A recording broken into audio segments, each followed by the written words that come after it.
안녕하세요. 저는 34살의 평범한 주부입니다. 저는 결혼한 지는 이제 8년 차가 되었고요. 남편과 저 사이에 이제 막 유치원에 들어간 아이가 한 명 있습니다. 남편은 제법 괜찮은 직장을 다니고 있고, 저도 평범한 회사를 다니고 있었는데, 신랑과 저 두 사람 다 자녀 계획이 있었고, 신랑 외벌이로도 수입이 나쁜 편이 아니라서, 합의하에 저는 결혼과 동시에 회사를 그만두게 되었습니다. 신랑이 결혼 전에 돈을 제법 모아두어서 결혼 자금을 1억 5천 정도 가지고 있었고, 대출금 조금 포함해서 서울에서 신혼살림을 차리게 되었어요. 예단과 혼수 같은 거에서 3천 정도를 생각하고 있었는데 친정엄마가 한마디 보태시더라고요. 15년 전에 막내 이모 시집갈 때도 혼수를 3천이었는데 남자만 너무 불공평한 것 아니냐며 저 시집갈 때 주려고 했다고 제 결혼자금이라 모아두신 통장을 주시더군요. 언제 그렇게 모으셨는지 통장에는 8천이라는 거금이 들어있었어요. 결혼 비용에 혼수까지 전부 다 했는데도 돈이 많이 남더라고요. 신랑이 그 돈은 미래를 대비해서 저금해두는 게 어떻겠냐는 말에 그러자고 했죠. 그래도 그 돈을 그냥 놀리기에는 아까워서 대출을 더 받아 서울 외곽에 있는 오래된 아파트를 하나 더 장만해서 전세를 돌리게 되었습니다. 그런데 웬일인가 그 집값이 엄청나게 오르더라고요.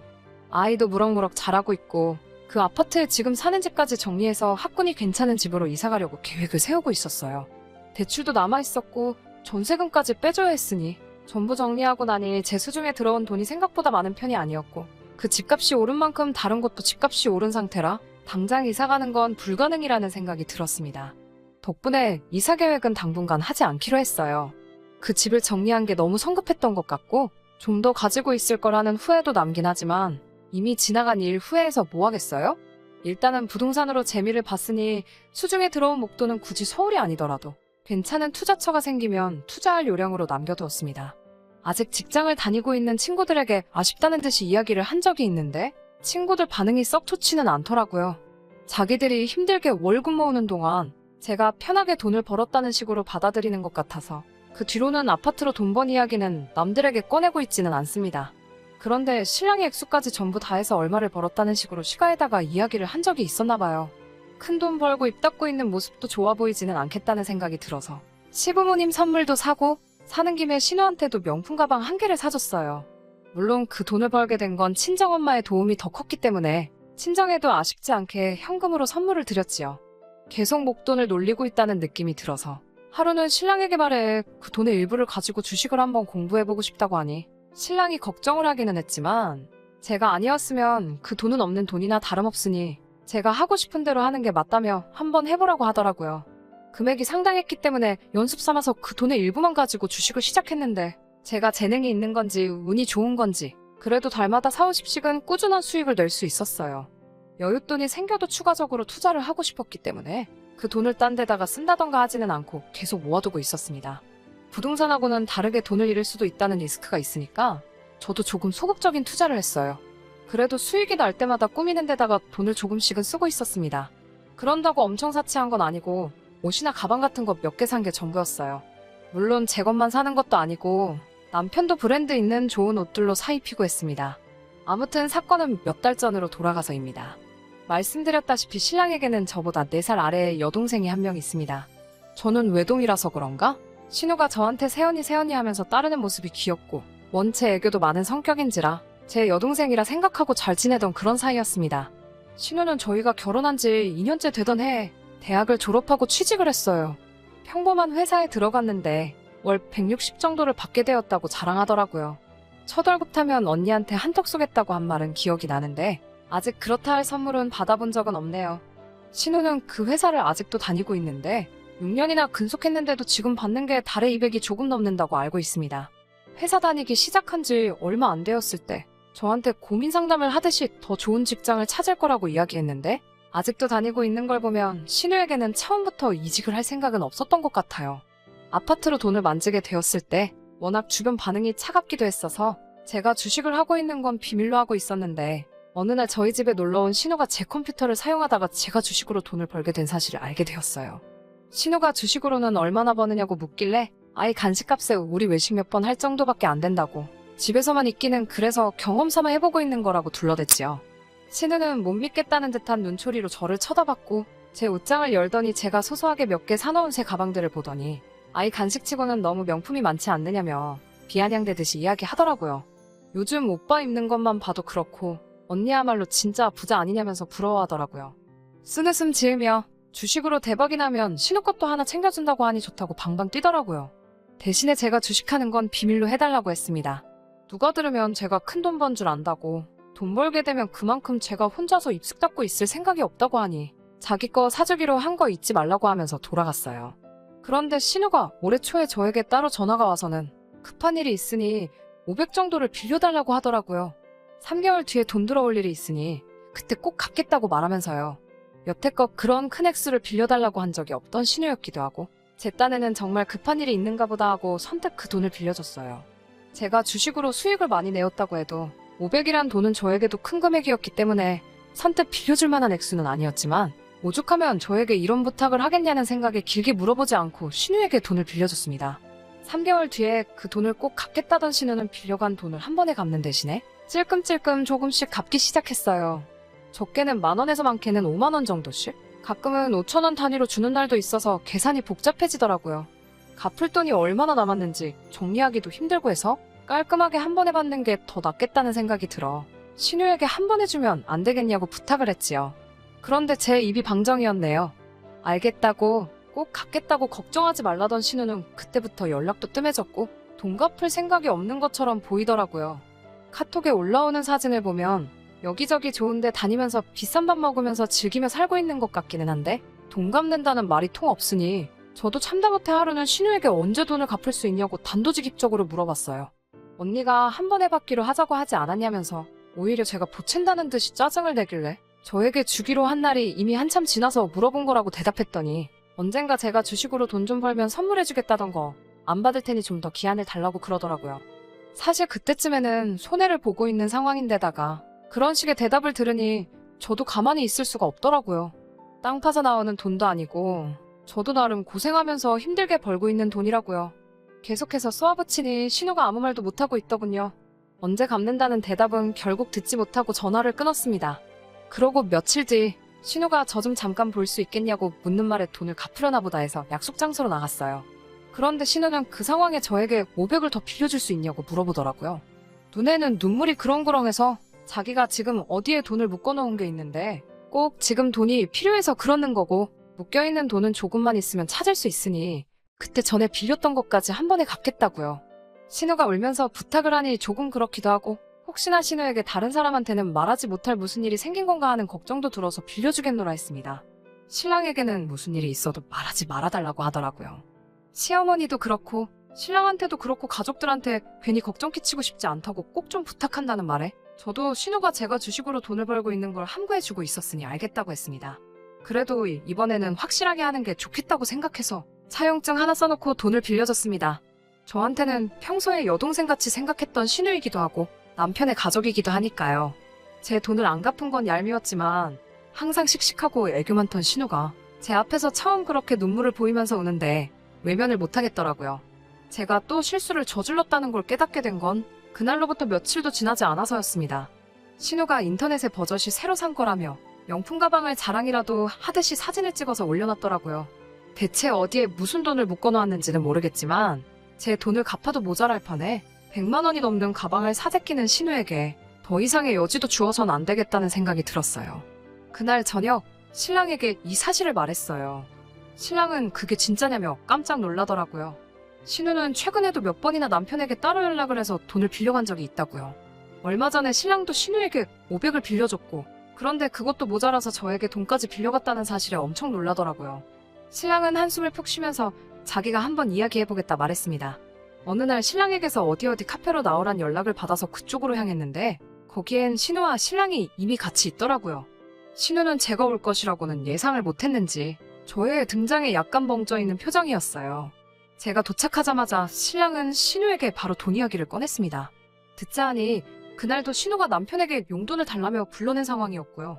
신랑 입에서 저에게 빌려간 돈 이야기가 나오자 신우의 표정이 대번에 바뀌더라고요. 말하지 않기로 해놓고 다 말해버린 거냐며 억울한 표정으로 저를 째려보고 있었어요. 신랑이 신우를 좋게 타이르면서 너가 돈이 어디에 필요해서 그렇게 큰 돈을 빌려갔느냐고 회사도 다니고 있으면서 그런 큰 돈이 어디에 필요했냐 물어보고 있는데 신우의 반응이 대박이었습니다. 신우는 오히려 신랑에게 제가 오빠가 힘들게 벌어온 돈을 함부로 굴리면서 주식을 하면서 명품 가방을 사모으고 있는 사실을 알고 있느냐고 자기한테 들키니까 비밀로 해달라고 했다며 그 사실을 고저질하듯이 신랑에게 말하더라고요. 제가 주식하는 건 신랑도 알고 있는 사실이고 그렇게 번 돈으로 과소비를 한 적도 없는 걸 알기 때문에 오히려 신우에게 말 바꾸지 말고 묻는 말에 대답이나 하라고 한마디를 했어요. 신우는 입이 대빨라와서 저를 쳐다보고는 언니는 집 팔아 떼돈도 벌고 주식으로도 그렇게 돈을 벌고 있으면서 고작 1,000만 원 가지고 뭐라고 하냐고 따지더군요. 적반하장도 유분수지 싶어 한마디 하려는데 신랑이 저를 멈춰 세웠어요. 하지만 신랑의 표정을 보아하니 저보다 더 화가 난 듯 보였습니다. 신랑은 신우에게 그건 너가 알 거 없고 빌려간 돈이 왜 필요했고 언제 갚으려고 하는지 확실히 하라고 말하며 마지막 기회를 준다는 식으로 이야기했어요. 신우는 신랑의 표정이 심상치 않다는 걸 깨달았는지 꼬리를 내리더니 온갖 아양을 떨면서 신랑에게 달라붙어 그냥 하나뿐인 여동생 축의금 준 셈치고 넘어가면 안 되겠냐고 말을 하더라고요. 우리는 신우의 말에 둘 다 뒤통수를 세게 맞은 것처럼 아무 말도 이어갈 수 없었어요. 축의금이라니 너무 뜬금없잖아요? 신우가 결혼할 남자가 있다는 사실도 금시초문이었고 아무리 축의금이라도 그렇지 남편에게 빌려간 돈까지 합치면 1,500이 넘는 돈을 아무리 하나뿐인 여동생이라지만 어떻게 주겠어요. 신우가 설명하는 이야기는 더욱 더 저희가 할 말을 잃게 만들었습니다. 신우의 말을 듣자 하니 신우는 지금 의사 남자친구를 만나고 있었고 집안도 좋은 편이라서 자기가 가난한 티를 내면 결혼을 못할 수도 있으니 그때까지 자기에게 투자하라는 식이었어요. 자기가 있어 보여야만 결혼 이야기도 오갈 거고 그래도 의사집에 들어가려면 혼수 비용이 꽤나 들어갈 테니 결혼하게 되면 그때도 혼수하는데 조금 도와달라는 식으로 말을 해오더군요. 원금은 뽑아먹게 해준다면서 자꾸 이 결혼을 꼭 성공시키려면 저희가 돈을 내야 한다는 식으로 이야기를 몰아가더라고요. 세상에 아무리 집안에 의사를 들인다고 해도 그렇지 저는 제 돈도 포기 못하겠고 거기에 돈을 더 주는 것도 못하겠더라고요. 그 입장은 신랑도 같았고요. 하지만 그날 신우에게서는 언제 돈 갚겠다는 이야기도 듣지 못한 채 그 자리는 흐지부지 되고 말았죠. 신랑은 자기는 모르겠으니 저보고 알아서 하라고 하더라고요. 그 말이 약간 서운하기는 했지만 그래도 하나뿐인 남편의 가족이고 하나뿐인 여동생이니 충분히 그 심정은 이해가 갔습니다.